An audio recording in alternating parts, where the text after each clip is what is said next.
porque hablábamos hace un rato, ¿no? De la inflación, de este 6,6% que marcó febrero, de este 100,2%, ese 102% digo que dejó la interanual, y queremos saber un poco la mirada de un especialista, ¿no? Sobre el tema para poder pensar por qué llegamos acá y también qué puede pasar a futuro, cómo salir, ¿no? De este berenjenal, como se dice. Y para eso tenemos en línea a Martín Epstein, quien es politólogo, docente y analista económico del Centro CEPA, que es el Centro de Economía Política Argentina, muy reconocido también por sus economistas allí. Martín, buen día, bienvenido aquí a Radio Ensamble. Soy Mateo Lascano, estoy con Damaris Leguizamón. ¿Cómo te va? Hola Mateo, ¿cómo estás? Buen día por ahí. Todo bien, muchas gracias por atendernos. Bueno, queremos saber un poco qué análisis y cómo analizás justamente esto, ¿no? El dato de inflación era esperado, pero tal vez ver que por cuarto mes, si no me equivoco, consecutivamente sube y sobre todo nos acercamos a esos niveles de julio que eran tan tenebrosos. Estamos como en una situación similar, hay diferencias, hay matices, ¿cómo lo ves? Sí, lo primero que es, digamos, es un dato malo. Sí, lo primero para decir es que 6,6 es un dato que es muy malo, que el gobierno imaginaba, veía y que ya desde el mes de enero se anticipaba un repunte de la inflación por algunos factores que, digamos, que claramente están incidiendo. Si vos te fijas, la inflación interanual llegó al 102,5% y el rubro que viene prácticamente calcado con la interanual ahora es alimentos y bebidas. ¿Sí? Hoy, no, hoy tenemos la foto de lo que pasó en febrero y nos encontramos con un aumento cercano al 10% solo en alimentos. Y dentro del rubro alimentos hay tres grandes explicaciones de por qué se disparó tanto ese rubro. Uno, el precio de la carne, aumentó en promedio un 30% la carne, ¿no? En un mes. 30% en un mes de la carne es claramente un disparador inflacionario muy fuerte, pero también tenés la explicación a partir de algunos lácteos que subieron el 10% y de algunos componentes de la canasta de frutas y verduras que también se dispararon significativamente, como por ejemplo el caso de la naranja. Eh, Esa es como la primera lectura que yo digamos, yo haría.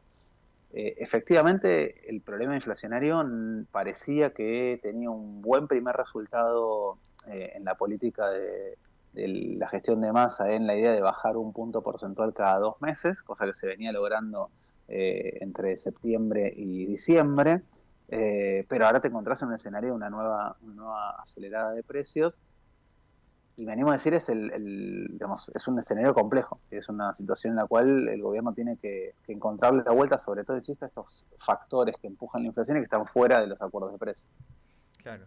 Y digo, pensando un poco en la situación de la carne, se suma a los aumentos que por ahí están ya previstos, que crecen por debajo del índice, digamos, tolerable, por debajo del índice promedio, pero que le suman al total. Pienso, por ejemplo, que hoy se anuncia una suba de combustible, ¿no? Que es del 3,5. Si uno dice como suba, y si todo subiera a 3,5 tendríamos una inflación más baja, pero a la vez le suman presión a los precios que por ahí están mucho menos regulados y en general más proclives a estas disparadas, como pueden ser en el caso de la carne el mes pasado, o las verduras en otro momento, o los alimentos en general, ¿no? Pasa como esa combinación. Sí, sí, totalmente. Yo lo que noté, por lo menos en este último bimestre, es que el programa de control de precios, que digamos, es Sí. bien amplio, porque no es solamente la cuestión de alimentos en el precio justo, sino como decías recién, la cuestión de energía, también entraron en el acuerdo de precios distintos insumos para la producción. Digo, es un programa que con sus dificultades, ¿sí? Porque no es fácil de controlar, porque hay avivadas, porque no es lo mismo los comercios de cercanía que los grandes comercios como los hiper y los supermercados. Digo, el programa en sí está funcionando. Si vos te fijas, por ejemplo, la variación de precios de los regulados, en el mes de febrero aumentó un 5,1%. Y entonces la explicación tiene que ver con que efectivamente hay productos dentro de la canasta de precios que estando fuera de los regulados pegaron una disparada muy fuerte. En el primer mes del año fueron frutas y verduras, en el segundo mes del año fue la carne. Esto pareciera como que no digo que te corren la cancha, pero que todos los que puedan escaparse al esquema de control de precios están haciendo el puentecito y se están escapando. Sí. Ahora, en definitiva, esto en su momento había una clara explicación del contexto internacional de lo que podía ser la guerra y la inflación que crecía en todo el mundo, pero ahora da la sensación que en el mundo está bastante estabilizada. y acá en Argentina, sin embargo, seguimos en disparada. ¿Ya no hay tanta relación con el contexto internacional como había antes? O tal vez, no sé, la sequía puede hacer lo suyo, que es el nuevo contexto internacional que también nos golpea. Mira, yo creo que hay un decálogo de justificaciones para aumentar precios. Y ese Sí, decálogo es aplicable a cualquier rubro de la producción en cualquier momento histórico. claro. Siempre va a haber una explicación o una búsqueda de explicación detrás de los aumentos de precio. Y lo cierto es que terminan siendo en general excusas. ¿Sí? Cuando vos te fijas en el rubro alimentos, efectivamente hubo un primer ciclo durante el año pasado que tuvo una escalada de precios internacional hasta el mes de junio, julio, en el que los precios a nivel interno se volaron porque aumentaban los precios de los commodities. Bueno, hasta ahí decimos, listo, es la guerra la que empuja precios de alimentos y entonces eso afecta a los productos a nivel local. Ahora, de julio a diciembre, los precios de alimentos en dólares se contrajeron cerca de un 17% en dólares. Y en Argentina los precios de alimentos siguieron subiendo. Entonces, ahí en principio lo que te explicaba, lo que te permitía explicar los aumentos de precio en la primera parte del año no te sirve para explicar los aumentos en la segunda parte. Entonces, en algún punto, lo que hay que decir es siempre hay una excusa válida para aumentar.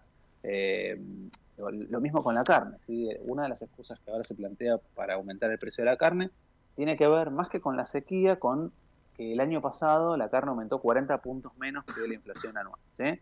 Entonces te dicen, no, está muy atrasado el precio de la carne.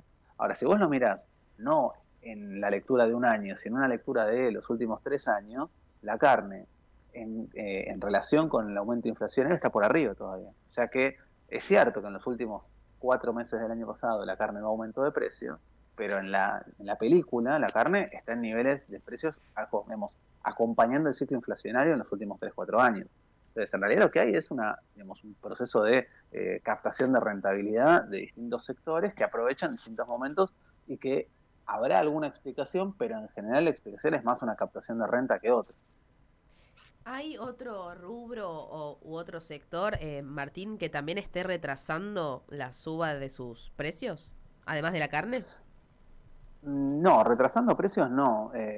Están todos ahí acompañando. De hecho, los sectores de la economía que tienen, tarifas o precios que vienen o un poco por atrás o acompañando la inflación son los Sí. servicios públicos. ¿Sí? Que gracias a eso la escalada inflacionaria no es mayor.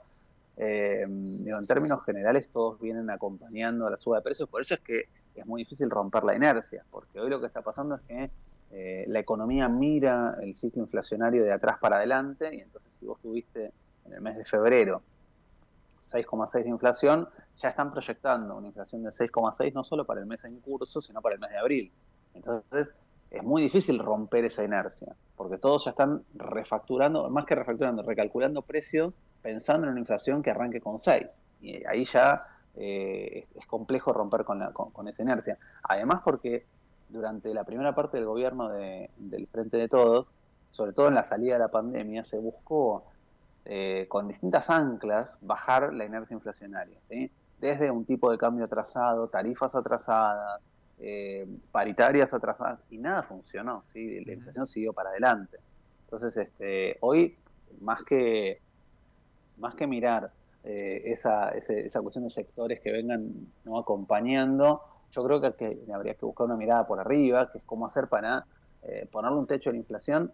Y la verdad que el techo de la inflación no lo veo por el lado de acuerdos sectoriales o particulares, a pesar de que funcionan. Yo creo que, como decía la vicepresidenta el otro día en la entrega del honoris causa, el problema que tenés hoy acá es que hace rato que Argentina tiene un problema de escasez de divisas, y entonces en la puja, en la búsqueda por obtener esos dólares escasos, se disparan los dólares paralelos, se disparan los dólares no solo el ilegal, sino los dólares financieros. Esto genera brecha con el tipo de cambio oficial y entonces los precios tienden a empujar hacia arriba siguiendo el ritmo de esa brecha. Y se une, digamos, pensando en las dificultades hacia adelante, que hablabas recién, el tema de las recetas que se han probado y no funcionaron, que tampoco está el tema de las expectativas. Porque cuando sumió Massa, y de hecho lo logró, ¿no? Pasar de este 7,7 que tuvo Julio a ese 4,9, si no me equivoco, octubre o noviembre, una baja más que significativa, y seguramente en muchos casos impulsado por la figura del ministro, por lo que implicaba esa renovación. Ahora no lo tiene, digamos, y uno no piense que esté por lo menos en carpeta cambiar ese fusible que puede ser el ministro. ahí se pierde también un componente que es el político, que en muchos casos juega en la inflación, ¿no? Sí, yo creo que efectivamente digamos, la expectativa sigue siendo parte, digamos, central de la economía. ¿Sí? Me animo a pensar, digo, parte central de nuestra vida económica es la expectativa de lo que va a venir, de lo que no va a venir. Yo creo que Massa, en el contexto en el que estaba, acomodó un escenario que pintaba oscuro en términos de reservas, en términos de gasto fiscal, en términos del equilibrio fiscal, en términos de la emisión monetaria. O sea, la que tuvo que enderezar Massa era difícil, pero retomemos, digamos, vayamos para atrás y veamos que en realidad el origen real de esa inercia y de ese conflicto fuerte lo tenés en los años anteriores. ¿Sí? Uh-huh. En el 2015 vos cerrabas un año con una inflación del 25%, que parecía un horror, y hoy estás en un escenario de una inflación 4 veces más grande. En el medio, ¿qué te pasó? Y te pasó que te endeudaste en un contexto de una economía abierta y desregulada, y hoy no podés acceder al mercado internacional porque no tenés quien te financie, le debes al Fondo Monetario Internacional que encima te fija condiciones de funcionamiento interno y de repago, y en ese mismo contexto tenés una inflación impulsada por la inercia interna, ¿sí? Saltaste del 50% con el que cerraste en 2019 al 100% en el que estamos hoy, pero en un contexto de alta inflación en todo el mundo. ¿Sí? Entonces, el contexto es, no digo una tormenta perfecta, pero medio complejo para poder desandarlo. Bien. La última tiene que ver con cómo puede impactar esto a ver, la economía real es completamente la inflación, pero digo, el crecimiento que venía mostrando la economía, sin dudas se veía, se hacía sentir, por lo menos en el empleo, la actividad, y en los últimos meses ya hubo signos de estancamiento, por no decir recesión. ¿Una inflación más alta puede contribuir negativamente en esto o por ahora se mantienen en carriles separados? Mira, la inflación no necesariamente es recesiva. ¿Sí? Vos podés tener inflación con expansión económica como la venimos teniendo en los últimos años. Sí. El problema, más que la inflación provoque recesión, tiene que ver con que primero venís de 2 años de un crecimiento muy fuerte y es muy difícil sostener otro año de ese nivel de crecimiento, más que por voluntad, por carencia de reservas. Si vos no tenés dólares para Claro. poder sostener la demanda de importaciones para poder seguir sosteniendo ese nivel de crecimiento económico, lo que naturalmente va a ocurrir es que va a empezar a desacelerar la curva de crecimiento. La expectativa de crecimiento para este año ya era menor que la que se esperaba para el año pasado. Lo que va a pegarte fuerte este año es la sequía. ¿Sí? Se calcula que la sequía te puede hacer perder entre 2 y 3 puntos del PBI, y es más o menos lo que se esperaba de crecimiento para este año. Entonces, efectivamente, hay un cuello de botella ahí difícil de resolver, que es cómo hacer para sostener crecimiento sin reservas, cómo hacer para no entrar en un esquema de recesión con inflación, que es el peor escenario posible, y todo esto en el contexto de un año electoral. Con lo cual, digo, las dificultades que tiene el gobierno hoy son múltiples y del otro lado la oposición tiene muchos incentivos para que esto se desmadre. ¿Sí? Hay muchos incentivos para que esto no llegue a buen puerto y que termine por estallar. Entonces, ahí me animo a decir también, hay como una cosa importante que es cómo juega la oposición en términos político-económicos y cómo juegan los actores económicos, que son los que motorizan la inercia inflacionaria, y de qué lado se paran en esa discusión política. Y ahí vas a tener un problema muy fuerte para ordenar la economía con actores económicos que no quieren que se ordene la economía. Claro, porque la disputa electoral va a estar más que marcada y los intereses electorales van a primar lamentablemente por sobre la necesidad de bolsillo de los habitantes. Martín, Sí, sí. sí. No, digo, sí, coincido. Al mismo tiempo es el dilema del gobierno lograr recomponer poder de compra en un año electoral por la vía de bajar la inflación y aumentar salarios. Es como una combinación que encima es difícil de hacer porque no podés expandir el gasto por el acuerdo con el Fondo Monetario. Entonces, Claro. yo creo que digamos, el elefante en la sala es que el acuerdo con el Fondo Monetario es un acuerdo inviable, es un acuerdo que hay que revisar de punta a punta, porque te está ahorcando por todos lados y no está trayendo ningún resultado favorable. Bueno, muchos pronunciamientos en ese sentido esta semana de la Cámpora, pero también de economistas, bueno, Manuel Alversagis, ¿no? Que no integra, si se quiere, orgánicamente ello, también sostuvo en esa línea, y ahora también vos te escucho expresarte de esta manera, así que seguramente sea un tema que empiece a marcar la agenda hacia adelante, cuánto está influyendo el acuerdo con FMI y cómo se puede convivir con el acuerdo y esta inflación.